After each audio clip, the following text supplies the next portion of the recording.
As I stepped into the dense forest, a sense of serenity washed over me, my mind lulled by the rhythmic crunch of leaves beneath my boots.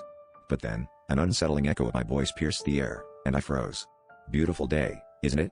The words from earlier repeated, not from my lips but from the canopy above.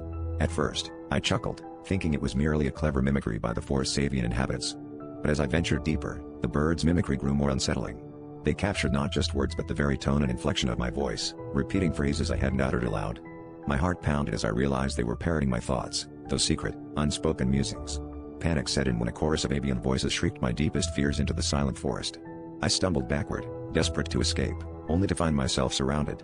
The trees seemed to close in, the birds' eyes,